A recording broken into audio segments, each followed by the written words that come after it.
ആകാശവാണി. നമസ്കാരം. പ്രാദേശിക വാർത്തകൾ വായിക്കുന്നത് സുധിൻ സേനുദ്ദീൻ.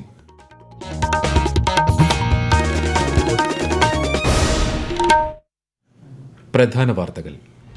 കേരളത്തിന്റെ വികസന യാത്രയിൽ പുത്തൻ അധ്യായം തീർത്ത് വിഴിഞ്ഞം തുറമുഖം. വിഴിഞ്ഞത്തെത്തിയ ആദ്യ മദർഷിപ്പിന് ഊഷ്മള സ്വീകരണം. തുറമുഖത്തിന്റെ ട്രയൽ ഓപ്പറേഷനും ഇന്ന് തുടക്കമായി. 2028ഓടെ വിഴിഞ്ഞം സമ്പൂർണ്ണ തുറമുഖമായി മാറുമെന്ന് മുഖ്യമന്ത്രി പിണറായി വിജയൻ. ലോകോത്തര നിലവാരത്തിലുള്ള തുറമുഖമാക്കി വിഴിഞ്ഞത്തെ മാറ്റാനുള്ള സംസ്ഥാന സർക്കാരിന്റെ പരിശ്രമങ്ങളെ അഭിനന്ദിച്ച് കേന്ദ്രമന്ത്രി സർബാനന്ദ സോനോവാൾ. ഇന്ത്യയിലെ ആദ്യത്തെ രാജ്യാന്തര ജനറേറ്റീവ് ആർട്ടിഫിഷ്യൽ ഇന്റലിജൻസ് കോൺക്ലേവിന് കൊച്ചിയിൽ സമാപനം. അടിയന്തരാവസ്ഥയുടെ വാർഷിക ദിനമായ ജൂൺ 25 സംവിധാൻ ഹത്യാ ദിവസായി ആചരിക്കാൻ കേന്ദ്ര സർക്കാർ തീരുമാനിച്ചു. തദ്ദേശ സ്വയംഭരണ സ്ഥാപനങ്ങളുടെ പൊതു ആവശ്യ ഫണ്ടിലേക്ക് 421 കോടി രൂപ കൂടി അനുവദിച്ച് ധനവകുപ്പ്. സംസ്ഥാനത്ത് വ്യാപക മഴയ്ക്ക് സാധ്യത. പത്തനംതിട്ട, കോട്ടയം, കണ്ണൂർ ജില്ലകളിൽ ഇന്ന് ഓറഞ്ച് ജാഗ്രത. വാർത്തകൾ വിശദമായി. കേരളത്തിന്റെ വികസന യാത്രയിൽ പുത്തൻ അധ്യായം തീർത്ത് വിഴിഞ്ഞം തുറമുഖം. വിഴിഞ്ഞത്തെത്തിയ ആദ്യ മദർഷിപ്പിന് മുഖ്യമന്ത്രി പിണറായി വിജയന്റെയും കേന്ദ്രമന്ത്രി സർബാനന്ദ സോനോവാളിന്റെയും നേതൃത്വത്തിൽ ഔദ്യോഗിക സ്വീകരണം നൽകി. തുറമുഖത്തിന്റെ ട്രയൽ ഓപ്പറേഷന്റെ ഉദ്ഘാടനം മുഖ്യമന്ത്രി നിർവഹിച്ചു. രാജ്യത്തിന് അഭിമാനകരമായ മുഹൂർത്തമാണിതെന്ന് പറഞ്ഞ മുഖ്യമന്ത്രി മദർ പോർട്ട് എന്ന നിലയിൽ വിഴിഞ്ഞത്തെ സുസജ്ജമാക്കുമെന്നും അറിയിച്ചു. ലോകത്തിലെ തന്നെ ഏറ്റവും വലിയ കപ്പലുകൾക്ക് ബർത്ത് ചെയ്യാൻ കഴിയുന്ന വിധത്തിലുള്ള തുറമുഖമാണിതെന്നും അദ്ദേഹം പറഞ്ഞു. 2028ഓടെ സമ്പൂർണ്ണ തുറമുഖമായി വിഴിഞ്ഞം മാറുമെന്നും മുഖ്യമന്ത്രി വ്യക്തമാക്കി. ലോകോത്തര നിലവാരത്തിലുള്ള തുറമുഖമായി വിഴിഞ്ഞത്തെ മാറ്റാൻ കേരള സർക്കാർ നൽകിയ പരിശ്രമങ്ങളെ ചടങ്ങിൽ മുഖ്യാതിഥിയായി പങ്കെടുത്ത കേന്ദ്രമന്ത്രി സർബാനന്ദ സോനോവാൾ അഭിനന്ദിച്ചു. രാജ്യത്തെ സമുദ്രമേഖലയുടെ വികസനത്തിന് സുപ്രധാന നാഴികക്കല്ലായി വിഴിഞ്ഞം തുറമുഖം മാറുമെന്നും കേന്ദ്രമന്ത്രി വ്യക്തമാക്കി. രാജ്യത്ത് ലോകോത്തര നിലവാരമുള്ള തുറമുഖങ്ങൾ സൃഷ്ടിക്കുക എന്ന പ്രധാനമന്ത്രി നരേന്ദ്രമോദിയുടെ സ്വപ്നത്തിലേക്കുള്ള മറ്റൊരു ചുവടുവയ്പ്പാണ് വിഴിഞ്ഞമെന്നും അദ്ദേഹം പറഞ്ഞു. തുറമുഖ വകുപ്പ് മന്ത്രി VN വാസവൻ ചടങ്ങിന് അധ്യക്ഷത വഹിച്ചു. തുറമുഖത്തിന്റെ ട്രയൽ റൺ 3 മാസം വരെ തുടരും. സെപ്റ്റംബർ, ഒക്ടോബർ മാസത്തോടെ തുറമുഖം കമ്മീഷൻ ചെയ്യും. ഒരു റിപ്പോർട്ട്.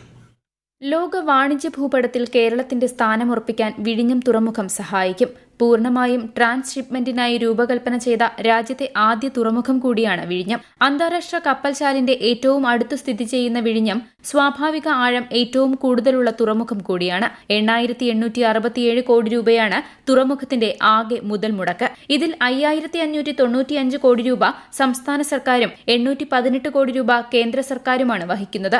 അദാനി കമ്പനിയാണ് പൊതു സ്വകാര്യ പങ്കാളിത്ത സംരംഭമായ വിഴിഞ്ഞം തുറമുഖത്തിന്റെ നിർമ്മാതാക്കളും നടത്തിപ്പുകാരും. തുറമുഖം പൂർണ്ണതോതിൽ പ്രവർത്തന സജ്ജമാകുന്നതോടെ രാജ്യത്തെ കണ്ടെയ്നർ ബിസിനസിന്റെ കേന്ദ്രമായി കേരളം മാറുമെന്നാണ് പ്രതീക്ഷിക്കപ്പെടുന്നത്. News desk, Akashvani. വിഴിഞ്ഞത്തെത്തിയ മദർഷിപ്പ് സാൻ ഫെർണാണ്ടോയുടെ ക്യാപ്റ്റൻ വളോഡിമിർ ബൊണ്ടരൻകോയെ മുഖ്യമന്ത്രി പിണറായി വിജയൻ ആദരിച്ചു. 300 മീറ്റർ നീളവും 48 മീറ്റർ വീതിയുമുള്ള കൂറ്റൻ കപ്പലായ സാൻ ഫെർണാണ്ടോ 110ലേറെ രാജ്യങ്ങളിൽ കാർഗോ സർവീസ് നടത്തുന്ന ലോകത്തെ രണ്ടാമത്തെ വലിയ കപ്പൽ കമ്പനിയായ മെസ്കിന്റേതാണ്. ജൂൺ 22 ഹോങ്കോങ്ങിൽ നിന്ന് പുറപ്പെട്ട് ചൈനയിലെ ഷാങ്ഹായ്, സിയാമെൻ തുറമുഖങ്ങൾ വഴിയാണ് കപ്പൽ വിഴിഞ്ഞത്തെത്തിയത്. വാട്ടർ സല്യൂട്ട് നൽകിയാണ് സാൻ ഫെർണാണ്ടോയെ വിഴിഞ്ഞത്തേക്ക് സ്വീകരിച്ചത്. 2000ഓളം കണ്ടെയ്നറുകൾ വിഴിഞ്ഞത്ത് ഇറക്കിയ ശേഷം കപ്പൽ കൊളംബോയിലേക്ക് യാത്രയാവും. വിഴിഞ്ഞത്ത് ഇറക്കുന്ന കണ്ടെയ്നറുകൾ ചെറിയ ഫീഡർ കപ്പലുകളിൽ രാജ്യത്തെ മറ്റ് തുറമുഖങ്ങളിലേക്ക് കൊണ്ടുപോകും. ഇന്ത്യയിലെ ആദ്യത്തെ രാജ്യാന്തര ജനറേറ്റീവ് ആർട്ടിഫിഷ്യൽ ഇന്റലിജൻസ് കോൺക്ലേവിന് കൊച്ചിയിൽ സമാപനമായി. 2 ദിവസമായി നടന്ന കോൺക്ലേവ് വൻ വിജയമാണെന്നും ഇത് കേരളത്തിന് കൂടുതൽ ആത്മവിശ്വാസം പകർന്നതായും വ്യവസായ മന്ത്രി P. രാജീവ് പറഞ്ഞു. ലോകത്തെ എല്ലാ മേഖലകളിൽ നിന്നുള്ള AI വിദഗ്ധരെയും ഇതിലേക്ക് കൊണ്ടുവരാൻ കഴിഞ്ഞതായും മന്ത്രി പറഞ്ഞു. സംസ്ഥാനത്തിന്റെ വ്യവസായ നയത്തിൽ നിർമ്മിത ബുദ്ധി മുൻഗണനാ വിഷയമാക്കി സമഗ്ര AI നയവും മന്ത്രി P. രാജീവ് പ്രഖ്യാപിച്ചു. അടിയന്തരാവസ്ഥയുടെ വാർഷിക ദിനമായ ജൂൺ 25 സംവിധാൻ ഹത്യാ ദിവസായി ആചരിക്കാൻ കേന്ദ്ര സർക്കാർ തീരുമാനിച്ചു.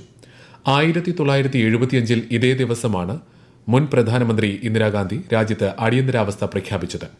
ഭരണഘടനയെ അടിയന്തരാവസ്ഥ കാലത്ത് എങ്ങനെയാണ് ചവിട്ടി മെതിച്ചതെന്ന ഓർമ്മപ്പെടുത്തലാണ് ദിനാചരണമെന്ന് പ്രധാനമന്ത്രി നരേന്ദ്രമോദി പറഞ്ഞു. ഭരണകൂടത്തിന്റെ അടിച്ചമർത്തലുകളെ നേരിട്ട് അടിയന്തരാവസ്ഥയ്ക്കെതിരെ പോരാടിയ ദശലക്ഷക്കണക്കിന് ആളുകളെ ആദരിക്കുന്നതിനാണ് ദിനാചരണമെന്ന് കേന്ദ്ര ആഭ്യന്തരമന്ത്രി അമിത്ഷാ അറിയിച്ചു. ഈ വാർത്തകൾ ആകാശവാണിയിൽ നിന്ന്. തദ്ദേശ സ്വയംഭരണ സ്ഥാപനങ്ങളുടെ പൊതു ആവശ്യ ഫണ്ടിലേക്ക് 421 കോടി രൂപ കൂടി ധനവകുപ്പ് അനുവദിച്ചു. ത്രിതല പഞ്ചായത്തുകൾക്കും നഗരസഭകൾക്കുമായി ജൂൺ ജൂലൈ മാസങ്ങളിലെ ഗഡുവായാണ് തുക അനുവദിച്ചത്. കാലിക്കറ്റ് സർവകലാശാലയുടെ പുതിയ വൈസ് ചാൻസലറായി കെമിസ്ട്രി വിഭാഗം പ്രൊഫസർ ഡോക്ടർ പി രവീന്ദ്രനെ ഗവർണർ ആരിഫ് മുഹമ്മദ് ഖാൻ നിയമിച്ചു. Doctor M K Jayaraj VC സ്ഥാനത്ത് നിന്നും വിരമിക്കുന്ന ഒഴിവിലേക്കാണ് നിയമനം. സർവകലാശാല ക്യാമ്പസുകളിലെ അക്രമ സംഭവങ്ങൾക്കെതിരെ കർശന നടപടി സ്വീകരിക്കാൻ വൈസ് ചാൻസലർമാർക്ക് നിർദ്ദേശം നൽകിയിട്ടുണ്ടെന്ന് ഗവർണർ ആരിഫ് മുഹമ്മദ് ഖാൻ. എന്നാൽ ക്രമസമാധാന നില പരിപാലിക്കേണ്ടത് സർക്കാരിന്റെയും പോലീസിന്റെയും ചുമതലയാണെന്നും ഗവർണർ പറഞ്ഞു. PSC അംഗത്വം സംബന്ധിച്ച വിവാദത്തിൽ തനിക്ക് പരാതി ലഭിച്ചിട്ടില്ലെന്നും പരാതി ലഭിച്ചാൽ നടപടിയെടുക്കുമെന്നും ഗവർണർ വ്യക്തമാക്കി. KSEBയുടെ വൈദ്യുതി ശൃംഖലയുമായി ബന്ധപ്പെട്ട് എന്തെങ്കിലും അപകട സാധ്യത ശ്രദ്ധയിൽപ്പെട്ടാൽ അറിയിക്കാൻ പൊതുജനങ്ങൾക്ക് അവസരമൊരുക്കി പ്രത്യേക വാട്സ്ആപ്പ് സംവിധാനം നിലവിൽ വന്നു. KSEBയുടെ എമർജൻസി നമ്പറായ 9496010101 വാട്സ്ആപ്പ് സന്ദേശം അയക്കേണ്ടത്. ന്യൂനമർദ്ദ പാത്തിയുടെ സ്വാധീനത്താൽ കേരളത്തിൽ അടുത്ത 5 ദിവസം ഇടിമിന്നലോട് കൂടിയ വ്യാപക മഴയ്ക്ക് സാധ്യതയെന്ന് കേന്ദ്ര കാലാവസ്ഥാ വകുപ്പ്. പത്തനംതിട്ട, കോട്ടയം, കണ്ണൂർ ജില്ലകളിൽ ഇന്ന് ഓറഞ്ച് ജാഗ്രത പ്രഖ്യാപിച്ചു. തിരുവനന്തപുരം, കൊല്ലം ഒഴികെ 9 ജില്ലകളിൽ ഇന്ന് മഞ്ഞ ജാഗ്രതയാണ്. കോഴിക്കോട്, കണ്ണൂർ, കാസർഗോഡ് ജില്ലകളിൽ നാളെ ഓറഞ്ച് ജാഗ്രത നൽകിയിട്ടുണ്ട്. കേരള, കർണാടക, ലക്ഷദ്വീപ് തീരങ്ങളിൽ ചൊവ്വാഴ്ച വരെ മത്സ്യബന്ധനത്തിന് പോകരുതെന്ന് മുന്നറിയിപ്പുണ്ട്. കേരള, തമിഴ്നാട് തീരങ്ങളിൽ നാളെ രാത്രി വരെ കടലാക്രമണത്തിനും സാധ്യതയുണ്ട്. കൊല്ലം ജില്ലയിലെ ദുരന്ത സാധ്യതാ മേഖലകളെ വിലയിരുത്തുന്നതിന്റെ ഭാഗമായി ദേശീയ ദുരന്ത പ്രതികരണ സേനാംഗങ്ങൾ ആര്യങ്കാവ് പഞ്ചായത്തിലെ വിവിധ പ്രദേശങ്ങളിൽ സന്ദർശനം നടത്തി. ചെറുതും വലുതുമായ മണ്ണിടിച്ചിലുകൾ സാധാരണയായി ഉണ്ടാകാറുള്ളതിനെ തുടർന്നാണ് പ്രദേശം NDRF സംഘം സന്ദർശിച്ചത്. ക്രിക്കറ്റ് പരിശീലനത്തിനെത്തുന്ന പ്രായപൂർത്തിയാകാത്ത പെൺകുട്ടികളെ പീഡിപ്പിച്ചെന്ന പരാതിയിൽ കോച്ച് മനുവിനെ സംരക്ഷിക്കില്ലെന്ന് കേരള ക്രിക്കറ്റ് അസോസിയേഷൻ. മനുവിനെതിരായ പരാതിയിൽ വീഴ്ച സംഭവിച്ചതായും അസോസിയേഷൻ പറഞ്ഞു. പരാതിയിൽ നിന്ന് പിന്മാറാൻ ഒരു രക്ഷിതാവിനോടും KCA ആവശ്യപ്പെട്ടിട്ടില്ലെന്നും സംഘടനാ പ്രസിഡന്റ് ജയേഷ് ജോർജ് തിരുവനന്തപുരത്ത് മാധ്യമങ്ങളോട് പറഞ്ഞു. മനുവിന്റെ കോച്ചിംഗ് സർട്ടിഫിക്കറ്റ് റദ്ദാക്കാൻ നിർദ്ദേശം നൽകിയെന്നും പുതിയ പരിശീലകർക്ക് പോലീസ് ക്ലിയറൻസ് സർട്ടിഫിക്കറ്റ് നിർബന്ധമാക്കുമെന്നും അദ്ദേഹം അറിയിച്ചു. UPSC പരീക്ഷ കണക്കിലെടുത്ത് കൊച്ചി മെട്രോ ഞായറാഴ്ച അധിക സർവീസുകൾ നടത്തും. ആലുവ, തൃപ്പൂണിത്തുറ ടെർമിനൽ സ്റ്റേഷനുകളിൽ നിന്ന് രാവിലെ 7 മണി മുതൽ സർവീസ് ആരംഭിക്കുമെന്ന് കൊച്ചി മെട്രോ അറിയിച്ചു. ടൂറിസം മേഖലകളിലെ പുത്തൻ പ്രവണതകളിൽ ഒന്നായ സ്ത്രീ യാത്രകൾ പ്രോത്സാഹിപ്പിക്കുന്നതിനായി പദ്ധതികൾ ആവിഷ്കരിച്ച് നടപ്പിലാക്കുമെന്ന് ടൂറിസം മന്ത്രി PA മുഹമ്മദ് റിയാസ്.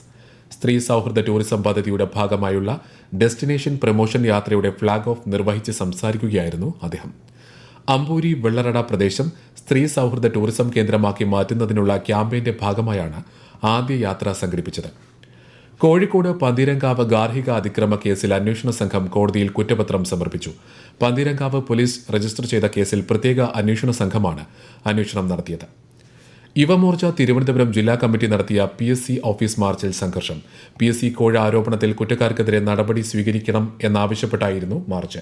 പ്രതിഷേധം കനത്തതോടെ പോലീസ് ജലപീരങ്കി പ്രയോഗിച്ചു.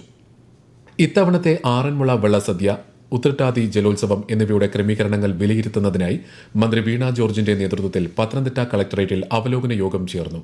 വള്ളസദ്യയുമായി ബന്ധപ്പെട്ട് പാചക തൊഴിലാളികൾക്ക് പരിശോധന ഉറപ്പുവരുത്തി ഹെൽത്ത് കാർഡ് നൽകുമെന്ന് മന്ത്രി അറിയിച്ചു. ഈ മാസം 21-നാണ് വള്ളസദ്യ.